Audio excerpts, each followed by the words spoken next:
We've got it back, the Toyota Prius. And this is a huge improvement. Hang on, Zach. We're in a Prius. Woo! That's pretty good. Good, yeah? It's peppy. This thing is peppy. That's the thing about this. It's so much better than the last one. Right now we're going to get into an upgraded engine. What's under the hood of this thing? A 2-liter 4-cylinder matched to an e-CVT. It's got a combined 196 horsepower for all-wheel drive and 194 horsepower for front-wheel drive models. The previous model had 120 horsepower, so that's a 60% power boost. Standard all-wheel drive in Canada, front-wheel drive and all-wheel drive options are available on every trim. Now, if you get the all-wheel drive model with a full tank of gas, it gets 912 kilometers or 567 miles to every fill. So we'll talk more about the power plant in just a moment. Right now, the key standard features. The base trim comes with an 8-inch touchscreen, a 7-inch driver display, wireless Apple Carplay and Android Auto, a heated steering wheel, 8-way power driver's seat, 6-way manual passenger seat, heated front seats, Softex upholstery, 6 USB charging ports, and Toyota Safety Sense 3.0. Since there are 3 trims in the US and 2 in Canada, the US base trim doesn't come with all these standard features. We'll get into the trims a little later on. Andrea, we have to do the put it in S shtick. Yeah. Some people don't like it. Skip by. That's fine. Why wouldn't you like it? If you're new here, though, what do we have to put it in? You got to put it in S for subscribe. And if you can hit that notification bell, you'll be notified when all of our reviews drop, and then you can watch them. And we do this, the couple car review, twice a week. The first one drops on Wednesday. We put another one out on Saturday. So make sure you like and subscribe, but also follow on Instagram. It's Motormouth_Andrea to see what's up behind the scene. For me, it's Motormouth_Auto, and the links are below the like button. Now, why would you skip that? I have no idea. All right, so this has got... Rewind it back. Yeah, rewind it. Watch it again. If you get this latest Prius, it's an upgraded engine. They went from a 1.8 to a 2-liter, and you would think that's kind of counterintuitive. Aren't you going to get worse fuel economy? No, the fuel economy is almost exactly the same. It certainly is. They nailed it with the fuel economy. I think that's the most impressive thing about this Prius is the fuel economy. I mean, isn't that why most people are buying a hybrid? But Toyota really has nailed the handling of this as well. The cabin remains fairly quiet when you accelerate on the highway. If you accelerate anytime, it's still got the classic Prius sound. It does. Hit it. Let's hear it. Are you ready? Yeah. It's like every taxi you've been in. You know what? Not bad. I have to say, not bad. Okay, so the fuel economy isn't an improvement over the last model. You might be thinking to yourself, well, why would they go through a whole exercise to keep the fuel economy the same? So what they did is a trade-off. Okay, we'll keep the fuel economy, which is already excellent, but we'll make the vehicle so much better in every way. Andrea mentioned a 60% bump in power. That's good. Yeah. And the handling and the seating position and the way it goes down the road is really excellent. And even the steering of this, it's not too heavy, but it's not too light. I mean, it is just right. So we are going to talk more about the comparison to the old model and this one coming up in Questions, Coffee, and Cars, and it is a marked difference. And also, the outside of this thing looks like no Prius we've ever seen. No, definitely not. It's sporty, it's sleek, it's more aerodynamic than the previous model. And also, the roof line is lower. It's lower by 2 inches. The back is also wider by 1 inch. I like the detail with the light bar. Overall, Toyota has done a really nice job with this. I thought the other Prius was pretty unattractive. It was fugly, I'm Andrea. Happy with this. It wasn't a good looking car. So another thing that's coming up in Questions, Coffee, and Cars is the slippery shape and the low roof and the A-pillar and getting in and out. We're going to cover all of that coming up. This has got some good ground clearance. It has up to 6 inches of ground clearance. It comes standard with LED headlights, LED taillights, 17-inch wheels in the US, 19-inch in Canada.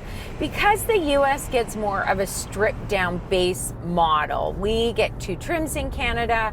The US has 3 trims, and we're going to get more into the trims when we get to the interior. But overall, the design does look really good. All right, so speaking of the interior, also coming up in Questions, Coffee, and Cars, that's a very important segment this time around. Lots of great questions. Talking about the quasi head-up display, I'm a big fan. Andrea, not so much, but I will say the materials in here are very good. It isn't cheap looking. It feels good, and I kind of like it. Even the ambient lighting will flash at you when it's time to go if you're sitting at a stop sign or you're at a red light and you're maybe looking down and doing something else. It'll flash. At first I thought, oh, is it a bit of a gimmick? But I'm telling you, it works. I do like the interior of the Prime a little bit more. I like the red accents that you have on the trim and also on the seats. This is a little bit plainer, but it is clean. I think this center console is well organized and there's lots of storage for a sedan or a liftback, what they typically offer for storage. So Toyota did a solid. They didn't get rid of the buttons for the HVAC controls in the center here, and there's still some switches here for the drive system, so they did a good job. All right, so we talked about it, the trims. What's the one to get? It comes with some pretty good standard features. We went through all that at the beginning, but all of the goodies are on this top trim. Oh, on the top trim. I thought you were going to say one up from the base. No, there's only 2 trims okay. in Canada, right? So that's one up from the base. So your streak is intact, Andrea. Yes. So all of this top trim goodies are what? Everything. Everything good, everything that I want. The larger 12.3-inch touchscreen, ventilated front seats, heated rear seats, the fixed glass roof, the panoramic view monitor, the JBL sound system, the wireless charger. In the US, Zach's going to get into that trim, but I like that there are more options available on the middle trim. We recommend moving one up from the base to get features that you like heated front seats, a power driver seat, Softex upholstery, that's the faux leather, heated steering wheel, and wireless charger. Optional features on this trim include, so on the middle trim in the US, you can get the larger 12.3-inch touchscreen and the fixed glass roof. The top trim has ventilated front seats and driver's seat memory. Optional features on the top trim include heated rear seats and the panoramic view monitor. So if you've watched many of our Toyota reviews, we criticize the fact there's no height adjustment on many vehicles. Well, you look at this, in the Prius, which has a very low roof, they put height adjustment in here. So it does exist in the Toyota world. This seat should be used, or this mechanism, on other vehicles. I still think for this top trim, for the price in Canada, it needs a power passenger seat. All right, so here's me getting in the back. You can see that the roof is fairly low. There's good leg room, not great headroom, but it's passable. And of course it has the extra sunroof at the back if you do get that package. Comparing the Prius to a couple different hybrids available, the Toyota Corolla hybrid and the Kia Niro hybrid, the Prius has 43.2 inches of front row legroom, which is an inch more than the Corolla and almost 2 inches more than the Niro. Second row legroom at 34.8 inches is the exact same as the Corolla, but over 5 inches less than the Niro. On this model, you have a power liftgate. Underneath the floor, there is no spare tire. There's a styrofoam divider and a tire repair kit. The Prius trunk space is up to 23.8 cubic feet, which is pretty close to the Niro, but over 10 cubic feet more space than the Corolla. We talked about it. We teased it. Time for the questions. Time now for questions, coffee, and cars. Your questions from Instagram. Hi there, we have a 2014 Prius and it was a real sleeping pill. This one looks awesome, but is it fun to drive? Well, I've already talked about it earlier in the video. The biggest takeaway for me is that I appreciated a Prius for its ability to eke out great fuel economy, but boy, was it hard work. It was hard work. And it was loud. And you wanted to pass something, you had to plan it out like a week in advance with a spreadsheet, pack a lunch. And now, nope, you put it in sport. This is a really good everyday car. It really is, and comfortable. I haven't really met a hybrid that's fun to drive. This one definitely comes close. A Panamera hybrid? But it's a plug-in hybrid, so I just want to say, Zach interrupted. Sorry. I wanted to say, I haven't met a hybrid that I found really sporty to drive, but this would be my first. Now, a plug-in hybrid, BMW makes a great plug-in hybrid, and they are very sporty, as does Porsche. So I think that Toyota has done a good job in that department. Interior looking nice, except the dashboard design kind of confuses me. Not really confusing. All they've done is they've taken the radios there and the instrument cluster, instead of it being, parallel with that, they just moved it back. That's all they've really done. Yes. And it's a sort of, I call it a quasi head-up display. I really like it. Andrea, not so much. No, I don't like it so much, and I think it looks a little bit weird. So it's not for me. However, I have gotten used to it. One thing I suggest, if you are sharing this Prius or the Prime with your partner, this is a great point. Write this down. Write it down. Get driver's seat memory. Now that is only available on the top trim. But the reason why is because my position is very different than Zach's. In other vehicles, we can just adjust it, no problem. But in this particular one, because of that driver display, it really took me a while to get the right position, and also the high belt line, which we're going to get into. Okay, so, the only thing is it doesn't have power operated columns, so you still have to manually adjust that. Seat makes a big difference though. It makes a huge difference, because all I need to do then is lower that to a certain position. It's only one thing versus me spending quite a bit of time just getting it right. I just can't get over that every reviewer keeps pointing out how bad the A-pillar hampers vision. Otherwise, it seems amazing, but that's kind of a deal breaker. It is a source of contention. This A-pillar, by the way, A-pillar, B-pillar, C-pillar, and then if you have an SUV, D-pillar. That's how they're named. Probably people are like, what is an A-pillar? Yeah. So this is called an A-pillar. It's quite thick. It's quite low. It obscures when you're going around corners. So yeah, and beware. And that's where that seating position really comes into play as well. This is not going to work for everybody, so you're definitely going to have to take this for a test drive and make sure that you're okay with it. For me, I find that there is a lack of visibility, but after driving it for a week, I've gotten used to it. But somebody pointed out something. Okay, this is a perfect analogy. You're driving through, it's nighttime, it's raining, it's dark, someone's coming along on a bicycle without a light. You might not see them, right? No. That's the case for every car, but this is definitely an issue. I just want to illustrate one thing, Andrea.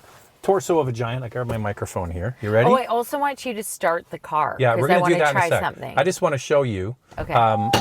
This is, that's the lacer still on. Yes. This is quite low, right? Yes. So when you get out, you got to go underneath, and when you come in, you got to go like that. Like, so it's sexy looking, but there are some disadvantages. It's fine for me, my height. I don't have a problem getting in and out. But yeah, for Zach, it's definitely an issue. So remember the days when you used to just drive around in the summertime without air conditioning and you stuck your hand out here? This does not feel comfortable, just saying. But not Zach bad for me. pointed out that I have the torso of a giant, so it's fine for me. But if you're short, this kind of feels You know weird. what, Andrea? They've solved that problem. They have invented air conditioning. They certainly have. So it's not a problem anymore. And now it's time for our hot topic. What's this one, Andrea? Do you think it's worth the premium over the Corolla hybrid? So some of the stuff we talked about with this product, with the low A-pillar, the lower roof line, you get a more upright sedan feel with the Corolla sedan. And the other thing is the Corolla hybrid is available with the electric all-wheel drive similar to this. What it doesn't have though is it doesn't have the power. It does not have the power. This has 58 horsepower more, and the Prius gets better fuel economy than the Corolla hybrid. But like Zach said, this might not work for everyone. Leave it to Toyota to give you two hybrids. One budget friendly, one a little bit more sportier, sleeker, but you're still getting two great hybrids. But there's another one. There's also the Corolla Cross hybrid, which is an even more upright seating position. So depending on your ability to see out and get in and out, there's three to choose from with all different budgets. The fuel economy, Andrea, is Absolutely shocking. Killer. All right, so let's get into our vital stats. Let's start with pricing. We'll do Canada first and then move on to the US. The base XLE model starts at just over $39,500 and the top trim is just under $46,000. In the US, the first front-wheel drive model starts at just under $27,500 and the all-wheel drive model is just under $29,000. The top all-wheel drive trim is just over $35,500. Here's the fuel economy. 4.8 liters per 100 kilometers city, 4.7 on the highway. That's 49 miles per gallon city, 50 miles per gallon highway. Toyota offers a warranty of 3 years, 60,000 kilometers, or 36,000 miles. So you're thinking of a hybrid, what else can you choose? For your consideration, 4 vehicles for you to consider. Up first is the Hyundai Elantra Hybrid with a combined 139 horsepower and a starting price just over $31,500. The Toyota Corolla Hybrid Sedan with a combined 138 horsepower and a starting price $29,500. The Honda Accord Hybrid with a combined 204 horsepower and a starting price just under $43,000. The Kia Niro Hybrid with a combined 139 horsepower and a starting price of $32,500. So there are 4 hybrids for you to consider. Lightning round, 2 things we like, 2 things we like to see improved. I like that this is a sporty Prius. The handling is excellent. What I'd like to see is, just like in the US, give us a few more options so we can add some features instead of going up to the top trim. And I'll say it for Andrea, power passenger seat. Although I like the all-wheel drive option of the Prius, I'm going with the Prime. I think this is a great choice.